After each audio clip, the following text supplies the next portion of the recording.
Jacob thought Stella was the one. They had been together for 5 years, building a life that felt like a fairy tale. They shared a cozy apartment, a mischievous cat named Leo, and dreams of a future filled with laughter and love. Jacob was a graphic designer, a quiet soul who expressed his love through thoughtful gestures and intricate drawings of Stella. Stella was vibrant, a social butterfly who worked in marketing and lit up every room she entered. To everyone, they were the perfect couple. One Tuesday, Jacob was planning a surprise. It was their 5th anniversary, and he had booked a weekend getaway to the little cabin where they had their first date. He'd even designed a custom photo book filled with memories from their half-decade together. He was just putting the finishing touches on it when his phone buzzed. It was a message from his best friend Mark. The message was a single screenshot, a picture from a mutual friend's social media story. And there, in the background, was Stella. She was kissing someone else. Jacob's heart shattered. The man was Alex, Stella's new boss. Jacob's mind raced, replaying conversations, looking for clues he'd missed.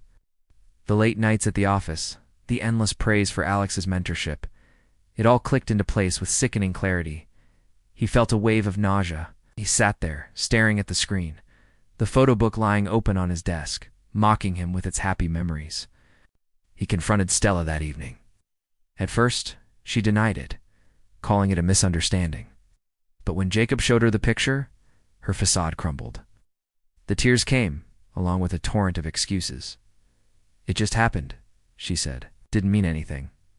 But Jacob knew better. Trust, once broken, couldn't be glued back together with empty words. That night, Jacob packed a bag and left the apartment they had called home.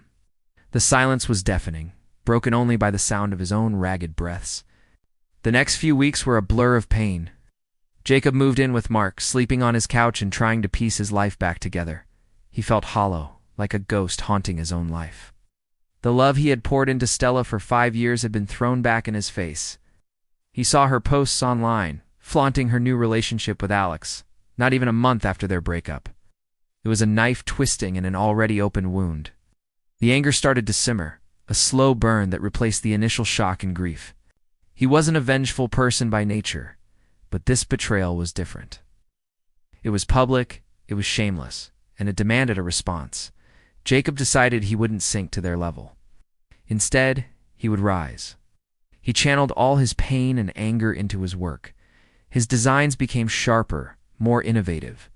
He poured his heartbreak into his art, creating a series of powerful illustrations about love and betrayal that went viral online.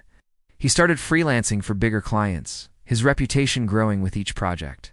He also started hitting the gym, not for revenge, but for himself. The physical exertion was a release, a way to sweat out the poison of Stella's betrayal. About 6 months later, Jacob was in a much better place. He had his own apartment now, a sleek, modern space that was all his. He was thriving professionally and feeling more confident than ever. One day he got an email that made him pause. It was from a major creative agency, one he had admired for years.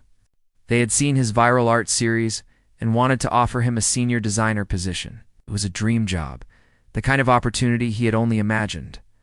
But here was the twist. The agency had recently acquired a smaller marketing firm to expand their services. As he read further down the email, he saw the name of the firm. It was the company where Stella and Alex worked. His initial reaction was to delete the email. He didn't want anything to do with them. But then, a different thought emerged. This wasn't about them anymore. This was about him, his career, his future. And maybe, just maybe, it was a chance for the universe to serve a little bit of karma. He accepted the job. On his first day, he walked into the gleaming office building, dressed in a sharp new suit, was introduced to the team, and then he was led to his new office. It was a corner office with a panoramic view of the city.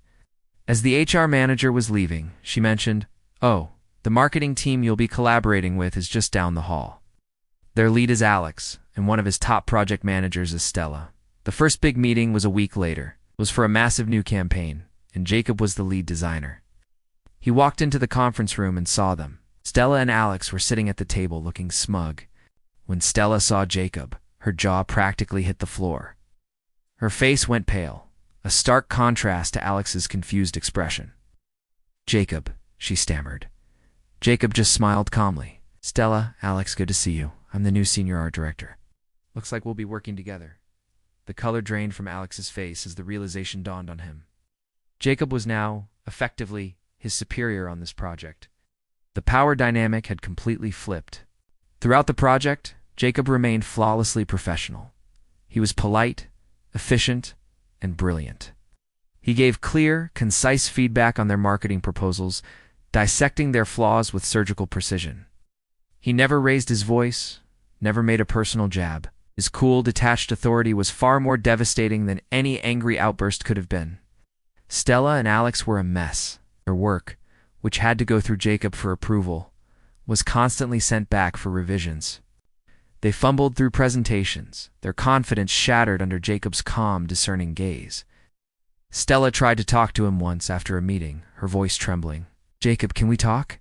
He looked at her, his expression unreadable. "Our communication should be about the project, Stella. Please send your questions via email so we have a written record." He then turned and walked away, leaving her standing alone in the hallway. The ultimate blow came during the final presentation to the CEO. Alex and Stella presented their marketing strategy, which Jacob had already torn apart and forced them to rebuild 3 times. It was weak, and they knew it. Then Jacob presented his creative concept. It was breathtaking. The designs were bold, emotional, and perfectly aligned with the client's vision. The CEO was blown away. At the end of the presentation, the CEO stood up and applauded. "Jacob, this is genius. It's absolutely brilliant." Then he turned to Alex. "Your team's contribution, however, has been underwhelming. I'm concerned about your leadership on this." A few weeks later, the whispers started. The campaign was a massive success, winning several industry awards, all credited to Jacob's creative direction. Alex was demoted. His failure to deliver on such a high-profile project had exposed his incompetence. Stella, stripped of the protection of her powerful boyfriend, found herself sidelined, her career stalling. Their relationship, built on a foundation of betrayal and office politics, crumbled under the pressure. Jacob never gloated. He never said, "I told you so." He didn't have to. His success was his revenge. He'd taken their betrayal and used it as fuel to build a better life for himself. He found happiness not in their downfall, but in his own rise. He had learned that the best revenge isn't loud and explosive, but quiet and absolute. It's living well, thriving, and moving on to a future they can only watch from a distance. And for Jacob, that was the sweetest victory of all. Thanks for watching. Don't forget to like and subscribe for more stories.